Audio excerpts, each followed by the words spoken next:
राणा सांगा मेवाड़ के राजपूत राजा थे। वह सूर्यवंशी राजपूत सिसोदिया वंश के सदस्य थे। इन्हें महाराणा संग्राम सिंह के नाम से भी जाना जाता है। राणा सांगा एक बहादुर योद्धा और शासक थे। उन्होंने अपने शासनकाल में मेवाड़ साम्राज्य का विस्तार किया। राणा सांगा ने 1509 से 1528 तक मेवाड़ पर शासन किया और इस दौरान उन्होंने दिल्ली, गुजरात और मालवा के मुगल बादशाहों के आक्रमणों से अपने राज्य की रक्षा की। खानवा के युद्ध से पहले बयाना के युद्ध में मुगल सम्राट बाबर की सेना को हराया था। राणा सांगा अपने बेहतरीन प्रबंधन और ईमानदारी के लिए भी जाने जाते थे। तभी तो सुल्तान मोहम्मद शाह मांडू को युद्ध में हराने के बाद भी उन्हें उनका राज्य लौटा दिया था। माना जाता है कि जब राणा सांगा बाबर के खिलाफ एक और युद्ध लड़ने की तैयारी कर रहे थे, तब उनके कुछ सहयोगियों ने राणा सांगा को जहर दे दिया था।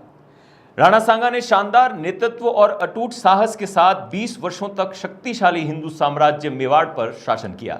उनका जन्म 12 अप्रैल 1482 को मेवाड़ के शासक परिवार में हुआ था। उनके पिता का नाम राणा रायमल था। राणा रायमल की मृत्यु के बाद मेवाड़ की गद्दी के लिए भीषण संघर्ष हुआ। उन्होंने 1473 से 1508 तक शासन किया।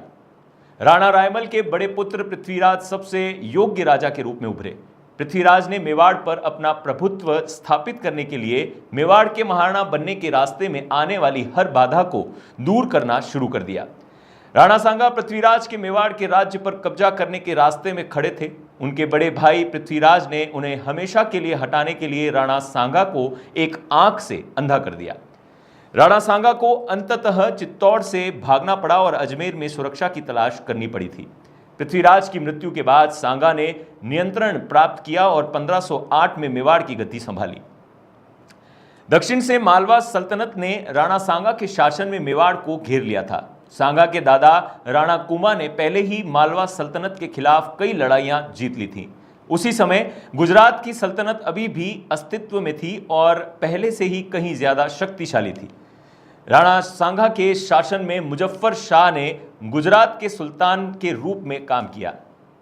राणा सांगा ने पहले अपने मूल देश मेवाड़ की गद्दी संभाली और फिर वहां अपनी स्थिति मजबूत कर ली।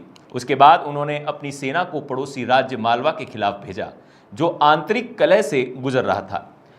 सांगा की सेना ने मालवा की सेना को हराया। मालवा के भीतर के राजपूत विद्रोहियों ने उनका साथ दिया।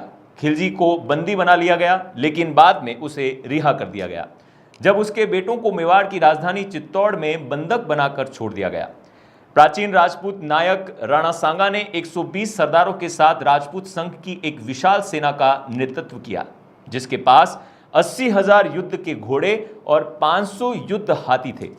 राणा सांगा के शरीर पर 80 घाव लगे जब दिल्ली, गुजरात और मालवा के मुस्लिम राजाओं ने बार बार उनके राज्य पर आक्रमण किया, तो चित्तौड़ के राणा सांगा ने अपने राष्ट्र की बहादुरी से रक्षा की।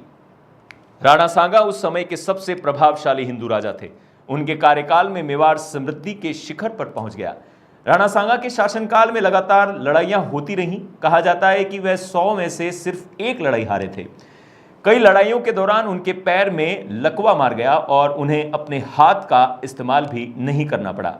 उन्होंने जब खानवा के युद्ध में भाग लिया, जिसे मुगलों ने जीत लिया, और इसके तुरंत बाद 17 मार्च 1527 को उनकी मृत्यु हो गई। 1527 में खानवा की लड़ाई में राणा सांगा की हार हुई। बाबर ने उन्हें हराया था क्योंकि मुगल तुलुगुमा तकनीक में माहिर थे। राणा सांगा की हार मुख्य रूप से युद्ध के मैदान में पहुंचने में उनकी देरी के कारण हुई।